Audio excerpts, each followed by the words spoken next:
नई नई आपकी सरकार बनी है, 27 साल का आपका सूखा खत्म हुआ है।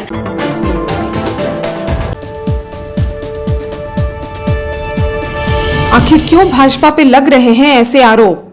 क्यों भाजपा बदल रही है पुराने नामों को? आज हमने बात की कांग्रेस की राष्ट्रीय प्रवक्ता शिल्पी अरोड़ा से। शीला दीक्षित पर एमसीडी का आरोप परवेश वर्मा द्वारा लगाया गया, उनके बारे में पूछा गया तो उन्होंने कहा कि भाजपा 15 साल से एमसीडी संभाल रही है, पर उन्होंने अभी तक ऐसा कोई काम नहीं किया। क्या उन्होंने बिजली सस्ती कर दी? पर फिर भी कांग्रेस पर काम न पूरे होने पर आरोप लगे जाते हैं और यहाँ तक कि कांग्रेस प्रवक्ता ने भाजपा पर आरोप लगाया कि वो अपनी असफलताओं को छुपाने के लिए ऐसे इल्जाम लगाते हैं, पर उन्हें अपने कार्यों पर ध्यान देना चाहिए। देखिए, एमसीडी तो भाजपा के पास ही रही है ज्यादातर। जो पिछले अगर हम अभी आम आदमी पार्टी के पास है, उससे पहले एमसीडी पिछले लगभग आई थिंक 15 साल से जो है ये भाजपा के पास ही है। तो कॉन्ट्रैक्ट करने के लिए तो वही वाली बात हो गई। केंद्र में ये लोग कहते हैं कि कुछ भी होता है तो इसमें नेहरू जी का हाथ है। तो भाई आपने क्या किया? आप अपनी बात करिए ना। एमसीडी में आपकी सरकार थी, अगर उस समय में कोई कॉन्ट्रैक्ट हुए हैं तो इतने साल थोड़ा ना कोई कॉन्ट्रैक्ट चलते रहते हैं। महंगी बिजली खरीदी, आप कहाँ सस्ती खरीद रहे हैं? आप बताइए, जिन स्टेटों में आपकी गवर्नमेंट है वहां आपने कौन से रेट कम कर दिए, कौन सी सस्ती बिजली खरीदी? तो कोई सर पैर नहीं है। ये तो ब्लेम गेम है कि अपने फेल्योर्स को छुपाने के लिए, अपनी असफलताओं को छुपाने के लिए आप जो है 12 साल पहले की सरकार जो है उसको आप ब्लेम कर रहे हो। तो मुझे तो ये राजनीति समझ में नहीं आती है। आप अपनी उपलब्धियों की बात करिए। नई नई आपकी सरकार बनी है, 27 साल का आपका सूखा खत्म हुआ है। तो आप बताइए आपका विजन क्या है, आपको आगे क्या कार्य करने हैं, किस तरीके से जो आपने दिल्ली के लोगों को वादे किए हैं उसको आप कैसे पूरा करेंगे। ये तो अभी से मुझे लगता है कि इनका जो मैनिफेस्टो था उसके लिए ये कोई ठीकड़ा किसी और के ऊपर फोड़ने की, आप खाली मैसेज नहीं देखिए कि महंगी बिजली, ये जो कहना चाह रहे हैं कहीं ना कहीं जो अपने वादे किए वो पूरे नहीं कर पाएंगे, उसके लिए ग्राउंड तैयार करी जा रही है। दिल्ली में नाम बदलने की राजनीति पर पूछा गया तो उन्होंने कहा कि एक असफल सरकार की यह निशानी है। भाजपा सरकार को पुराने पर निशाना न साध के कुछ नया और अपना बनाना चाहिए। पूरी तरह से असफल सरकार, क्योंकि जब आपके पास अपना कुछ बनाने का नहीं होता तो आप पुराने पे ही अपना क्या बोलते हैं फीता काटने का नाम और उसके ऊपर अपनी जो पत्थर लगाने का काम करते हो, क्योंकि आपने कुछ उपलब्धि आपकी नहीं रही है आपके टेन्योर में। जो भी कार्यकाल शीला जी के कार्यकाल में जो जो उपलब्धियां हुई हैं, जो जो नए फ्लाईओवर्स बने हैं, नए नए स्टेडियम्स बने हैं, कॉमनवेल्थ टाइम में बने हैं, उन सबको आप खुद तो बना नहीं पा रहे हैं। तो अब आप उसका लाभ कैसे लें, उस पे आप अपने नाम की तख्ती लगाने के लिए उसके नाम परिवर्तन का प्रस्ताव दे रहे हैं। इसका मतलब आप बिल्कुल फेल हैं। आप अपनी चीज बनाइए, उस पे आप शिलान्यास भी करिए, प्रधानमंत्री करें, मुख्यमंत्री करें और उसको आगे बढ़ाएं, लेकिन वो कुछ करना नहीं है, इसीलिए पुराने पे नाम अपना लगा लगा कर खुश होते रहते हैं। महिला आरक्षण को लागू करने के बाद पे भी उन्होंने बोला कि भाजपा ने वादा किया था पर पूरा नहीं कर पाए। छोटे से छोटे इलाकों के महिलाओं को आरक्षण मिलना चाहिए। कांग्रेस पे लगाए हुए इल्जाम को बेबुनियाद बताते हुए कहा कि कांग्रेस ने कई उच्च स्थान में महिलाओं को मौका दिया है, जैसे पहली पीएम, राष्ट्रपति, स्पीकर और भी कई स्थानों में। इससे यह पता चलता है कि कौन सी सरकार अपना कितना योगदान दे रही है। नहीं, क्या क्या वादा पूरा कर दिया मुझे तो समझ में नहीं आता।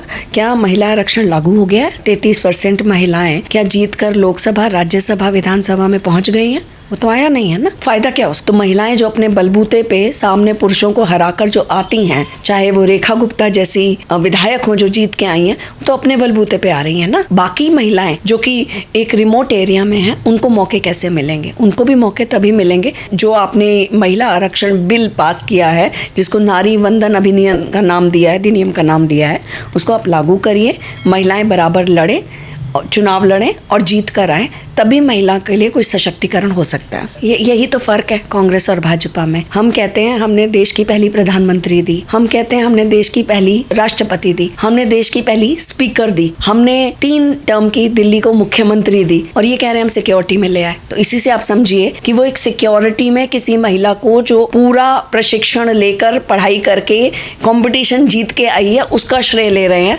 और हम बात कर रहे हैं देश की पहली प्रधानमंत्री की, की, देश की पहली स्पीकर की, देश की पहली राष्ट्रपति की। तो यही फर्क है। आप क्या एक सरकारी नौकरी या सिक्योरिटी की बात करें, अपनी अपनी सिक्योरिटी में रख दिया, आप तो डिग्रेड कर रहे हैं।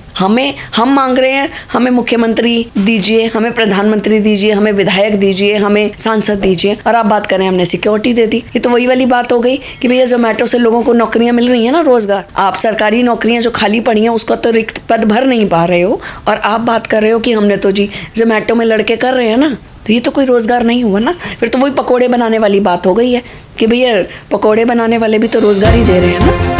बजट के मामले में पूछे जाने पर यह कहा कि यह दिखावा किया जा रहा है और लोगों के प्रश्नों का जवाब नहीं दिया जा रहा। यहाँ तक कि जीएसटी और महंगाई की समस्या पे भी कोई रोक नहीं। मार्च का महीना चल रहा है, बजट तो सब तैयार करा हुआ रखा होगा, उसमें मुझे नहीं लगता कि कोई ये जो दिखावा करा जा रहा है कि लोगों की राय लेने का, उससे कुछ होने वाला नहीं है। लोग तो महंगाई से त्रस्त हैं, उनको जिन प्रश्नों के जवाब देने चाहिए कि महंगाई को पे लगाम लगाने के लिए वो क्या करेंगी, सस्ते गैस सिलेंडर देने के लिए क्या करेंगी, सस्ती सब्जियां लोगों को प्रोवाइड करने के लिए क्या करेंगी, उस पर बात करें अगर करें तो। इसमें सर्वे की क्या बात है? दिल्ली में क्या पूरे देश में जो मेजर समस्या चल रही है वो महंगाई की है, उद्योगपतियों को जीएसटी की है। आप सोचिए, सैनिटरी नैपकिन जैसी चीज़ के ऊपर जब आप जीएसटी लगाते हो तो एक गरीब महिला जो गंदे कपड़े का इस्तेमाल करती है वो कैसे सैनिटरी नैपकिन खरीदेगी? आप दवाइयों पर, जीवनदायक जो दवाइयाँ हैं, जीवन रक्षक दवाइयाँ, उन पे आप टैक्स लगाते हो तो कैसे होगा? तो प्रॉब्लम तो सबको पता है, किसी को जीएसटी की है, महंगाई की है, से गैस सिलेंडर की है, सब्जियों की है, फलों की है, उस पर लगाम लगाइए। ये दिखावा करने से क्या होगा? और आज हम बात कर रहे हैं तो अब देखिए बजट तो बन ही चुका होता है सरकारी लेवल पे, तो फरवरी में बजट बन जाते हैं। अभी तो जो वादे किए हैं दिल्ली को, जो सस्ती बिजली, पानी, महिलाओं के अकाउंट में जो 2,500 रुपये देने की बात है, उसकी बात करिए।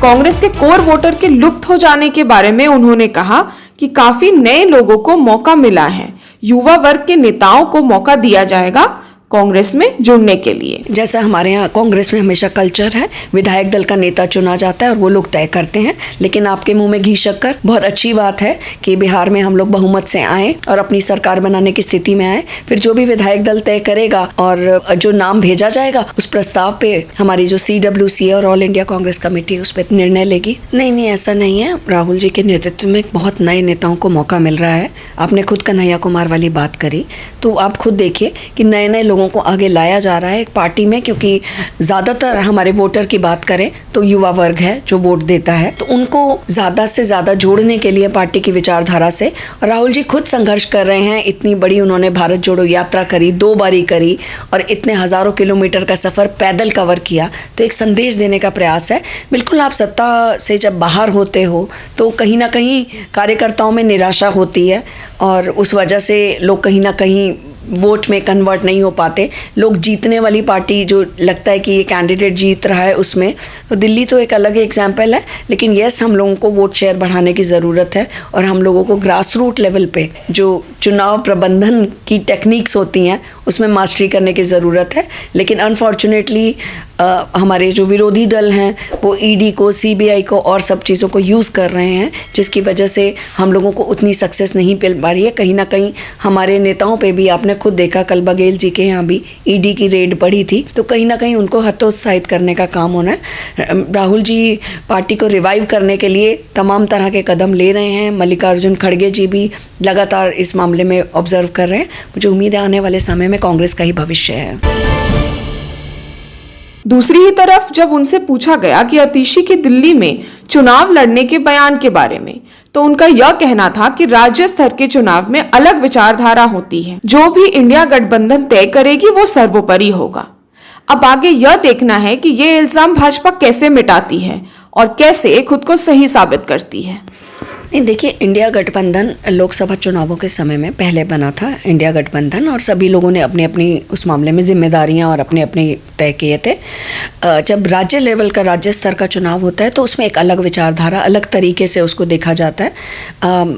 जो भी इंडिया गठबंधन आपस में तय करेगा, उसमें उसी हिसाब से निर्णय लेंगे। अगर ये होगा गठबंधन से होना है तो गठबंधन से, अगर वो ऐसी बात कह रही हैं, अगर उनको लगता है कि गोवा और उसमें वो पार्टी को डैमेज करके उनको कुछ मिल जाएगा तो वो उनकी अलग विचारधारा है। लेकिन ये निर्णय जो है ये हमारे राष्ट्रीय नेतृत्व जो है, राहुल जी हैं, खड़गे जी हैं, प्रियंका जी हैं, सोनिया जी हैं, ये लोग मिलकर तय करेंगे कि आगे गठबंधन में गोवा और जो राज्य आप बता रहे हैं वहाँ जाना है या नहीं जाना है, तय किया जाएगा। देखिए अभी तक तो अकेला ही है, लेकिन अगर कुछ गठबंधन की बात होगी तो उसमें बिल्कुल कंसिडर करा जा सकता है। कोई ऐसा नहीं, ये तो शीर्ष नेतृत्व ने तय करना है कि क्या इक्वेशन बैठती हैं, क्या करती हैं। लेकिन कांग्रेस हमेशा अकेले लड़ने के लिए तैयार रहती है, लेकिन बाद में जो भी शीर्ष नेतृत्व की तरफ से निर्देश मिलेंगे उसके हिसाब से